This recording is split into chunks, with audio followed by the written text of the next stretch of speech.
Welcome back, everybody. This is Lindsay, and this is my channel where I tell you all about my real estate deals. In this video, I'll explain to you how I acquired this property, and I did the BRRRR method with it.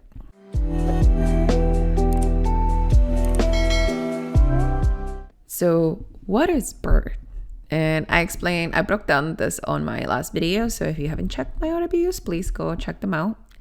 Show me some love so I can continue sharing my numbers.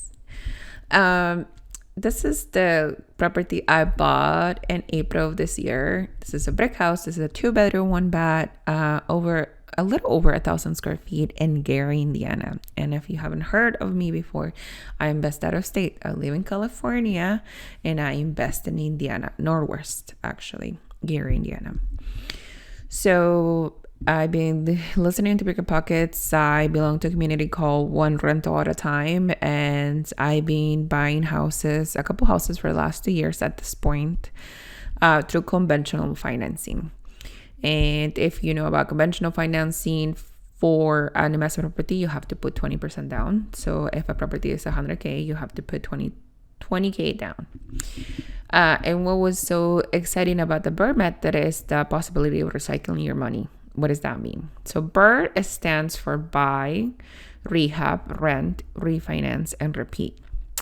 You buy a property with money that is cash or a loan, like private money lending or hard money lending.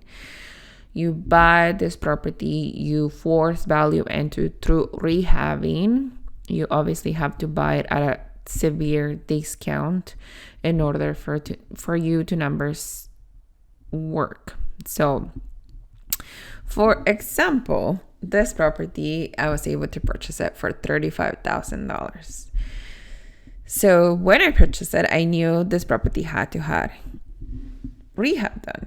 And I went into detail about the scope of work that was needed into this property, but just to refresh your memory, I had to do a whole bathroom. I had to do mold treatment. I had to replace the roof. I had to fix out a little bit of the basement. But in totality, the bids that I kept getting from rehab were somewhere between $30,000 and $35,000, just as much as what I paid for the property. And if you don't know, I funded this rehab project through my HELOC on my primary residence that I already have.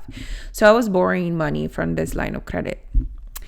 And I purchased it in April. I got, contractors there. We finished sometime about September. And my whole rehab budget was $33,000, and it ended up costing $33,000. So altogether, I was at $68,000 on this property. So I had predictions for this property, and what had happened, actually, this is my predictions: $35,000 purchase price, $33,000 rehab. And I thought my interest rates, if you don't remember, early in the year, interest rates were crazy high. Some of the quotes I was getting even 8 point something. But my predictions were that I was going to get a 7.5 sometime the end of the year, which is right now at the end of the year, at a 75 to 25 rate to loan value. I was going to be able to get around $63,750 back to me. And that number comes out to be because I was comping the property to be at an appraisal value of $90,000 when the rehab was done. So how did I come up with the $90,000 value? So what I did was, and this is what, through readings and to talking to people, I went on websites like Zillow, Redfin, or Realtor, and I looked at properties that looked like mine that were sold over the last 6 months.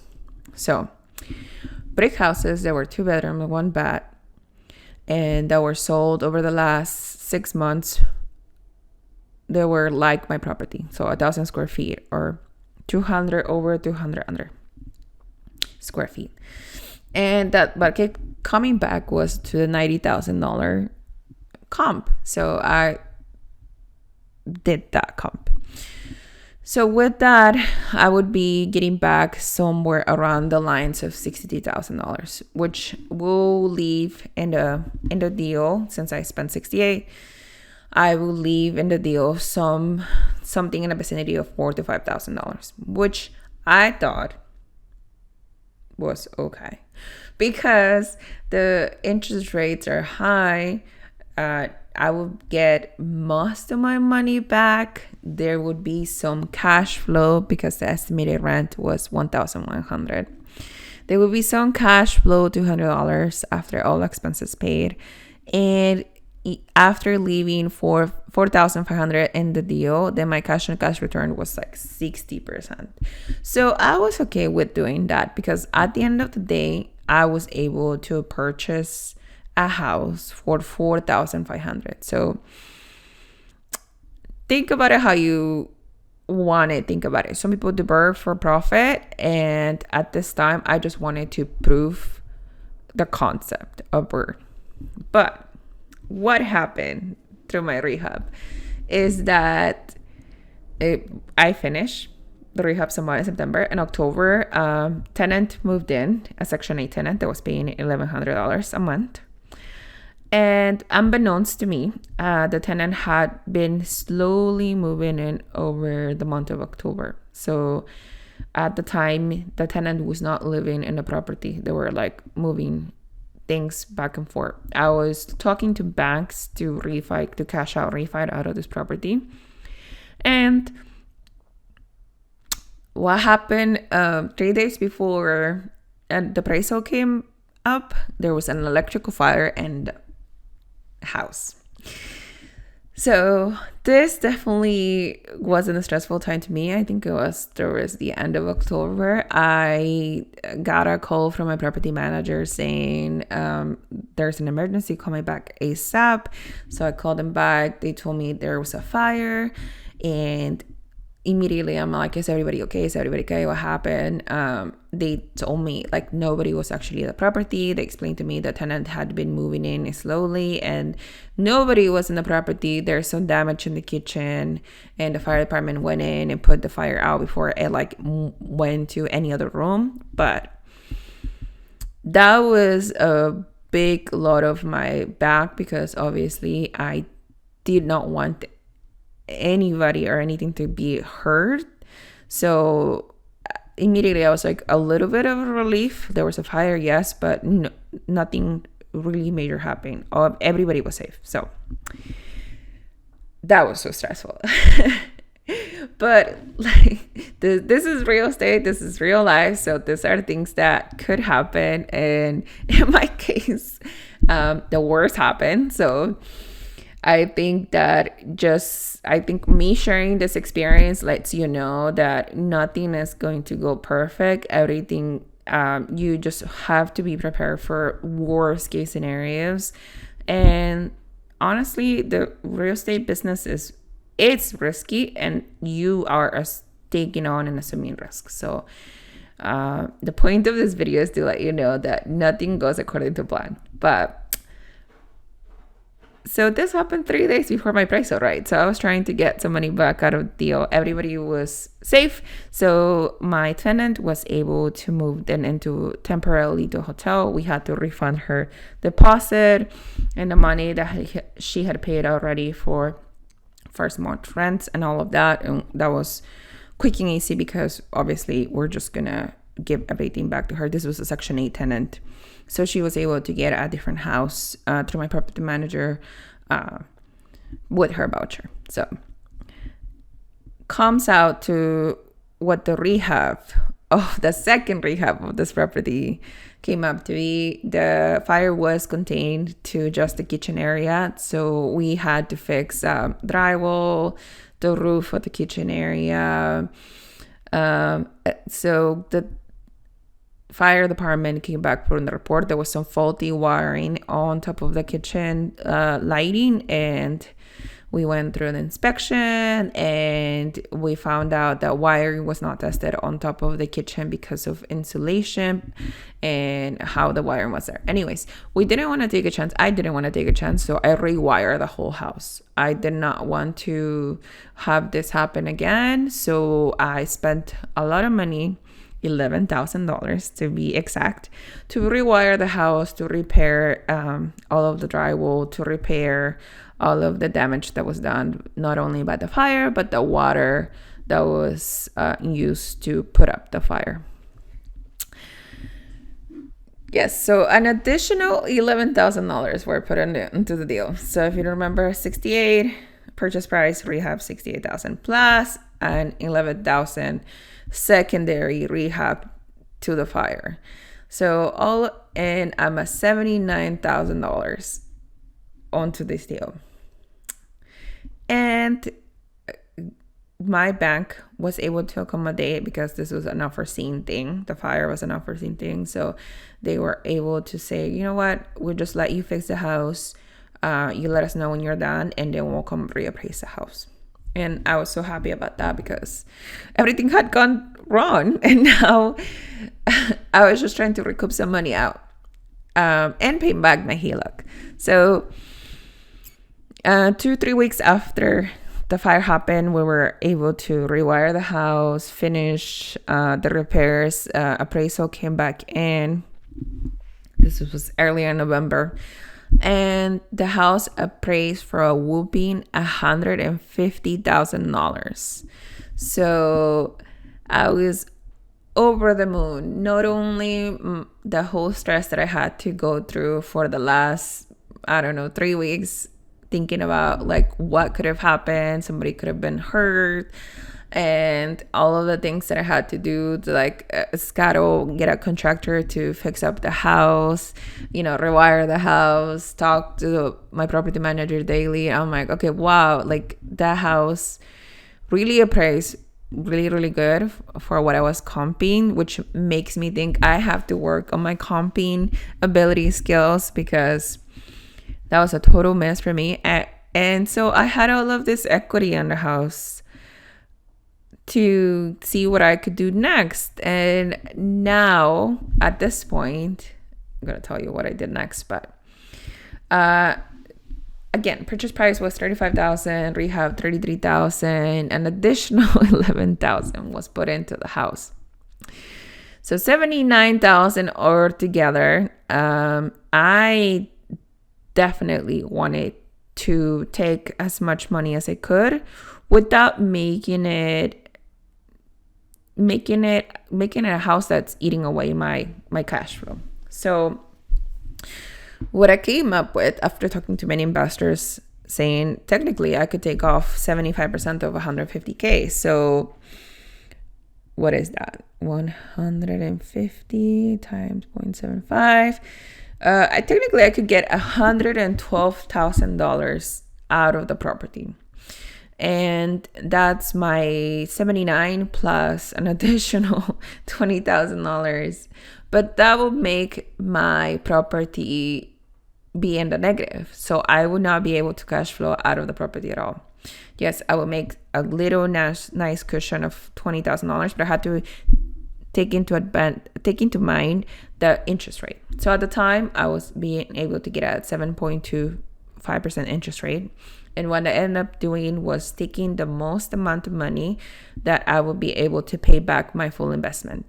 So like you see in this chart, I was able to take out $86,420 with a mortgage of $589, taxes $137, insurance $83, property manager $90, which the house actually it's rented now for $1,120. I was able to get a new tenant into the house, another Section 8 into the house, because even though there was a fire in there, it's a nice big home. It's an open concept home. It has 2 bedrooms. It's a 1 bedroom. It has a full basement. So the house it's a good house in itself. So another tenant is in there. After putting money away from vacancy repairs and capex, I cash flow $50 out of the house. But technically my cash on cash return, since I was able to take $86,000 out of the house, is 0. And if you don't think that's amazing, that's incredible, because I went into this thinking I'm gonna leave money back into the deal. I'm gonna leave money behind, and that was totally fine. But after all of the things that happened, I was able to even take all the money out and make $50 a month. I know it's not a lot, but you guys have to also remember that this is a Section 8 tenant. I could possibly get more rent out of a normal tenant, not a normal tenant, but out of a regular tenant. But I prefer Section 8 because it's an assured rent that you're gonna get monthly, and it's less of a headache. I know there's a lot of stipulations and a lot of negative connotations with Section 8, but honestly, I had the best experience in all of my rentals, so I do prefer Section 8. But to think that all of this happened while I was trying to cash out refi out of the house is mind-blowing. To tell you it paid off, it did pay off. You may agree or not agree with $50 after all expenses are paid of cash flow. Please let me know in the comments. I did struggle with that idea because I was thinking maybe if I leave some more money in the deal, then I would be able to cash flow better. But at the same time, I was trying to get money back because this is money that I borrow from my HELOC. So I was also trying to pay back my HELOC. So $86,000, you guys don't think that I profit $5,000 or $6,000 out of the deal, because closing costs actually take a little bit of cash out. Just when you close on any loan, you will have closing costs. And I didn't actually understand how much of that money it's going to go back into the closing costs. But I was able to cash out $80,431. So like you see here, that was the money that actually came up to my account and go back into my HELOC.